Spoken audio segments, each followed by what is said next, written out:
আসসালামু আলাইকুম। বন্ধুরা, কয়েক দশক আগেও যুদ্ধ মানে ছিল আপনার বহরে কতগুলো আধুনিক যুদ্ধবিমান আছে, কতগুলো অ্যাটাক হেলিকপ্টার আছে, কতগুলো যুদ্ধ জাহাজ আছে, পাশাপাশি কি পরিমাণ বা কতটা শক্তিশালী আর্টিলারি আছে বা কতগুলো সাবমেরিন আছে, এবং এ সকল সমরাস্ত্রের সক্ষমতা এবং এ সকল সমরাস্ত্রের সংখ্যা দিয়ে আগেই বিশ্লেষণ করে বলে দেয়া যেত কোন দেশটি এই যুদ্ধক্ষেত্রে জয় পাবে এবং কোন দেশটি পরাজিত হবে।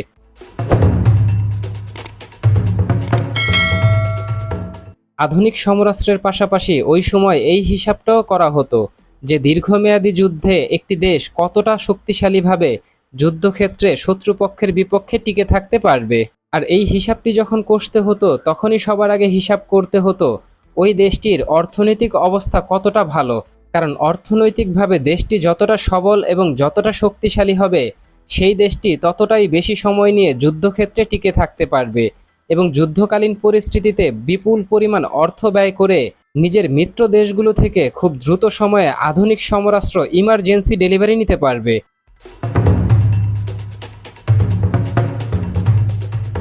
তবে ২০০০ সাল পরবর্তী সময় বা ২০১০ সাল পরবর্তী সময়ে আধুনিক সমরাস্ত্র শিল্পে এসেছে নতুন বিপ্লব, যেই সমরাস্ত্রটি এককভাবে বর্তমান বিশ্বের যুদ্ধক্ষেত্রগুলোতে শতভাগ সাফল্যের সাথে বর্তমান বিশ্বের যুদ্ধক্ষেত্রগুলো দাপিয়ে বেড়াচ্ছে।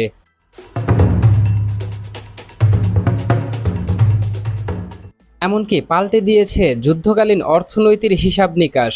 লিবিয়া থেকে আজারবাইজান, ইরাক থেকে ইরান, সিরিয়া থেকে লেবানন, লিবিয়া থেকে ফিলিস্তিন, পৃথিবীর এমন কোনো যুদ্ধক্ষেত্র নেই যেখানে নিজের আধিপত্য শতভাগ দেখাতে ব্যর্থ হয়েছে।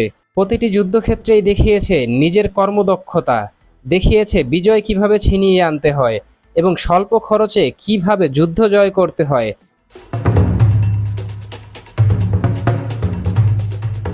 হ্যাঁ বন্ধুরা, আপনারা হয়তো ইতিমধ্যেই বুঝে গেছেন আমি কোন সমরাস্ত্রের কথা বলছি। বন্ধুরা, আমি বলছি বর্তমান বিশ্বের সবচাইতে কার্যকরী সমরাস্ত্র আধুনিক অ্যাটাক ড্রোনের কথা। আর এই ড্রোন শিল্পে বিপ্লব এনেছে তুরস্কের কোম্পানি বাইরাক্তার। কারণ তুরস্কের এই বাইরাক্তার কোম্পানি এককভাবে তুরস্ককে নিয়ে গেছে সমরাস্ত্র রপ্তানিকারক দেশের তুরস্কের সমরাস্ত্র রপ্তানি শিল্পের সর্বকালের সেরা অবস্থানে।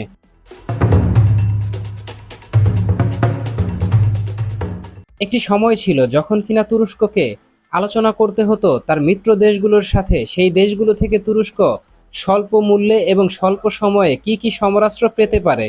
তবে এই বাইরাক্তার কোম্পানি বা ড্রোন বিপ্লব তুরস্ককে নিয়ে গেছে এমন অবস্থানে বর্তমানে তুরস্ক আলোচনা করে অন্য দেশগুলোর সাথে, মানে নিজেদের মিত্র দেশগুলোর সাথে আপনাদের কি পরিমাণ ড্রোনের চাহিদা রয়েছে। কারণ তুরস্কের বাইরাক্তার টিবি2 কোম্পানির যে পরিমাণ হাইপ রয়েছে এবং টিবি2 ড্রোনের যে পরিমাণ চাহিদা রয়েছে মার্কেটে, তা তুরস্কে একেবারেই কিন্তু ডেলিভারি দিতে হিমশিম খাচ্ছে।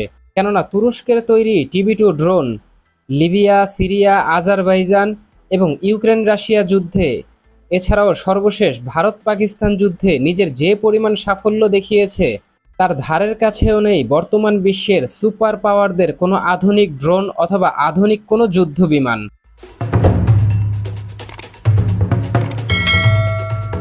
বন্ধুরা, সর্বশেষ ৫ বছরে যে যুদ্ধগুলো হয়েছে বিশ্বব্যাপী, সবগুলো যুদ্ধক্ষেত্রে কোনো যুদ্ধবিমানই নিজের শতভাগ সাফল্য বা নিজের মূল্য এবং নিজের যে হাইপ রয়েছে মার্কেটে সেই অনুযায়ী কোনো পারফরমেন্স করতে পারেনি।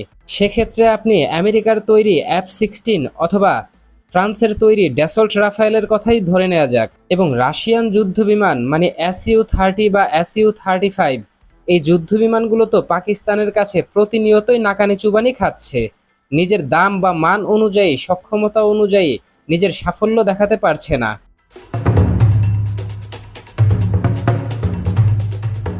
বর্তমান বিশ্বের আধুনিক যুদ্ধবিমানগুলো যেখানে পরাজয়ের গ্লানি নিয়ে বেইজে ফিরছে বা ভূপাতিত হচ্ছে, সেখানেই কিন্তু সাফল্য দেখাচ্ছে তুরস্কের তৈরি টেকনোলজিক্যাল মার্বেল বাইরাক্তার টিবি2, বাইরাক্তার টিবি3 ড্রোনগুলো ব্যাপক সাফল্য দেখাচ্ছে।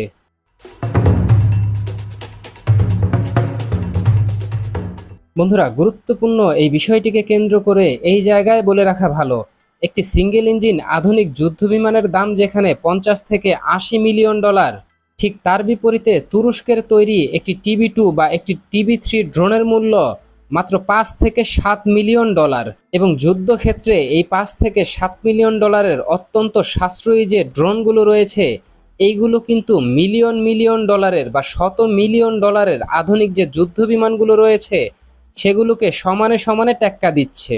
ক্ষেত্রবিশেষে আধুনিক যুদ্ধ বিমানের চাইতে আধুনিক এই তুরস্কের ড্রোনগুলো অত্যন্ত বেশি কার্যকরী।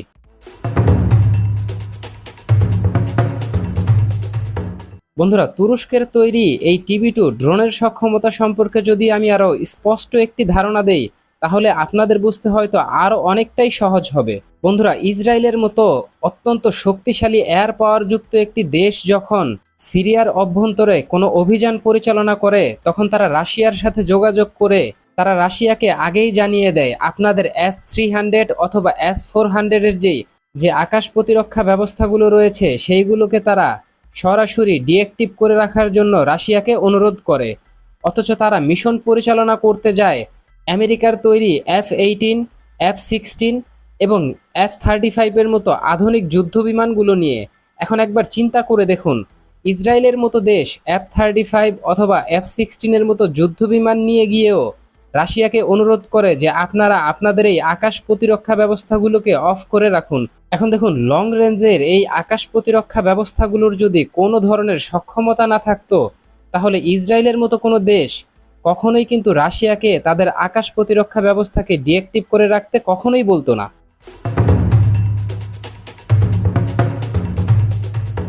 বন্ধুরা, গুরুত্বপূর্ণ এই বিষয়টিকে কেন্দ্র করে এই জায়গায় বলে রাখা ভালো, আর্মেনিয়া আজারবাইজান যুদ্ধে তুরস্কের মিত্র আজারবাইজানকে বেশ কয়েকটি এই ধরনের TB2 অ্যাটাক ড্রোন তুরস্ক তড়িঘড়ি করে সাপ্লাই দেয়। তুরস্কের এই TB2 ড্রোনগুলো রাশিয়ার মিত্র আর্মেনিয়ার বহরে থাকা রাশিয়ান যে S-300 আকাশ প্রতিরক্ষা ব্যবস্থাগুলো রয়েছে, সেই S-300 আকাশ প্রতিরক্ষা ব্যবস্থাগুলোকে সহজ টার্গেট হিসেবে চিহ্নিত করে সরাসরি ধ্বংস করেছে। এবং সেই ফুটেজগুলো যখন বিশ্বব্যাপী ছড়িয়ে পড়ে, তখন কিন্তু এক প্রকার ধস নেমে আসে রাশিয়ান সমরাস্ত্রের উপর।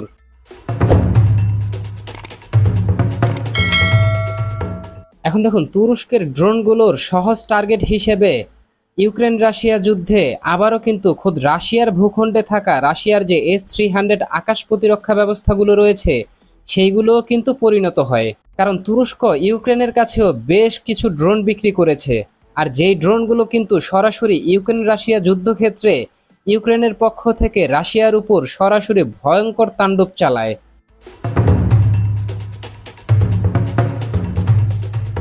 তো বন্ধুরা, বাংলাদেশের প্রতিবেশী দেশ যেহেতু ভারত এবং মিয়ানমারের মতো দুইটি বৈরী প্রতিবেশী দেশ রয়েছে বাংলাদেশের প্রতিবেশী হিসেবে, তাই বাংলাদেশেরও প্রয়োজন ছিল স্বল্প মূল্যে এই ধরনের শতভাগ কার্যকরী ওয়ার প্রুভেন সমরাস্ত্রের। কারণ মিয়ানমার চায় বাংলাদেশের সাথে আগ বাড়িয়ে যুদ্ধ করতে, আর বাংলাদেশের মানুষ ভারতের সাথে যুদ্ধ করতে চায়, এবং ভারতের মানুষকে বা ভারতকে বাংলাদেশ কিন্তু কখনোই পছন্দ করে না, বিশেষ করে বাংলাদেশের সাধারণ মানুষ।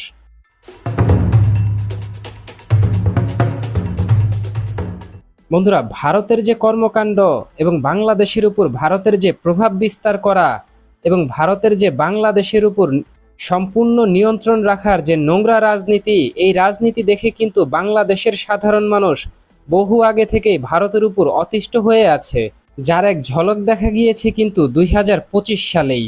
হাসিনা সরকার পতনের পরবর্তী সময়ে বাংলাদেশ এবং ভারত সীমান্তবর্তী অঞ্চল মানে চাঁপাইনবাবগঞ্জ সীমান্তবর্তী অঞ্চলে বিএসএফ এবং বিজিবির মাঝে যে চাপা উত্তেজনা তৈরি হয়, সেখানে কিন্তু দা বঠি এবং লাঠি হাতে সাধারণ মানুষ কিন্তু ভারতের বিপক্ষে নেমে পড়ে। এখন দেখুন, ভারতের নোংরা রাজনীতিকে কেন্দ্র করে বাংলাদেশের সাধারণ মানুষের অভ্যন্তরে কি পরিমাণ ক্ষোভ রয়েছে তা হয়তো তখনই ফুটে উঠেছে যে বাংলাদেশের মানুষ ভারতকে কতটা অপছন্দ করে। আর এই বিষয়টা কিন্তু ভারত খুব ভালো করেই জানে। আজ হোক কাল হোক, বাংলাদেশের সাধারণ মানুষ ভারতের বিপক্ষে রুখে দাঁড়াবেই দাঁড়াবে।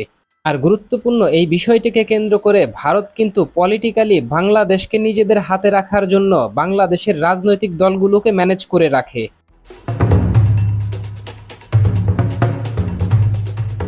এখন দেখুন, বাংলাদেশের যেহেতু একসাথে 5 থেকে 7 স্কোয়াড্রন যুদ্ধবিমান কিনে নিজেদের আকাশকে এবং নিজেদের দেশকে সুরক্ষিত রাখার সক্ষমতা নেই, তাই বাংলাদেশের প্রয়োজন ছিল তুরস্কের তৈরি সস্তায় এই TB2 ড্রোনগুলো। অন্ততপক্ষে 50 থেকে 60 ইউনিট এই আধুনিক তুরস্কের TB2 ড্রোন কিনে সুযোগ ছিল কিন্তু বাংলাদেশের মাটিকে নিরাপদ করার জন্য। কেননা বাংলাদেশের দিকে কুনজর দিয়ে রেখেছে ইতিমধ্যেই মিয়ানমারের মাঙ্কি বাহিনী, পাশাপাশি ভারতের দিল্লির দাদারা তো রয়েছেই। তবে যদিও এই দুইটি দেশের থ্রেট মোকাবেলায় বাংলাদেশের পক্ষ থেকে মাত্র 8 থেকে 12টি TB2 ড্রোন কেনা হয়েছে, এই সামান্য সংখ্যার ড্রোন ভারত তো দূরের কথা, মিয়ানমারের জন্যও যথেষ্ট নয়।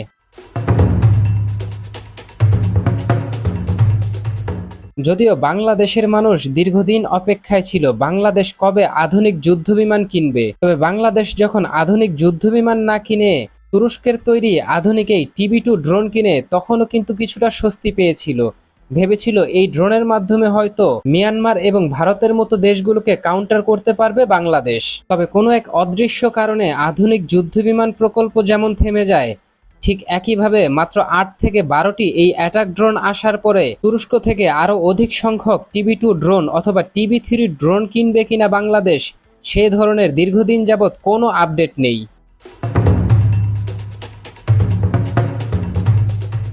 বন্ধুরা, গুরুত্বপূর্ণ এই বিষয়টিকে কেন্দ্র করে এই জায়গায় বলে রাখা ভালো, বাংলাদেশের মানুষ কিন্তু দীর্ঘদিন যাবৎ নিজেদের যে যুদ্ধবিমানের চাহিদার কথাগুলো ছিল সেগুলো কিন্তু গণমাধ্যমে বলে আসছিল। তবে বাঙালি জাতিকে সহজেই বোকা বানাতে পেরেছে তৎকালীন সরকার, কারণ যুদ্ধবিমান না কিনতে দিলেও ভারত তুরস্কের তৈরি এই TB2 ড্রোন কিন্তু ঠিকই কিনতে দিয়েছে, তবে সেটা স্বল্প পরিমাণে। আর ভারত খুব ভালো করেই জানে মাত্র 8 থেকে 12টি আধুনিক এই ধরনের ড্রোন দিয়ে বাংলাদেশ ভারতের কিছুই করতে পারবে না, এবং এই 8 থেকে 12টি ড্রোন কখনোই ভারতের জন্য বড় কোনো থ্রেট হিসেবে বিবেচিত হবে না।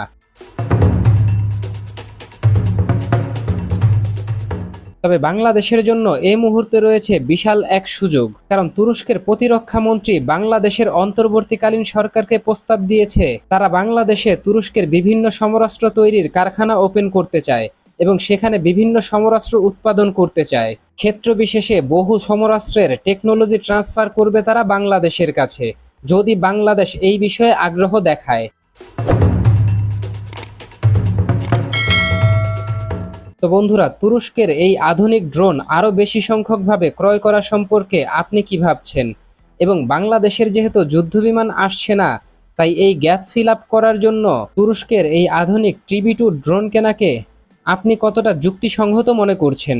এবং এই ড্রোনের মাধ্যমে বাংলাদেশের পার্বত্য চট্টগ্রাম, মিয়ানমার এবং ভারতকে কাউন্টার করতে বাংলাদেশ কতটা ক্যাপেবল হবে সে সম্পর্কে আপনার গুরুত্বপূর্ণ মতামতটি জানিয়ে দিন আমাদের ভিডিওর কমেন্ট বক্সে। আমাদের ভিডিওটি ভালো লাগলে আমাদেরকে সাপোর্ট করতে ভিডিওটিতে লাইক, কমেন্ট, শেয়ার এবং চ্যানেলটিকে সাবস্ক্রাইব করে সঙ্গে থাকুন। ধন্যবাদ।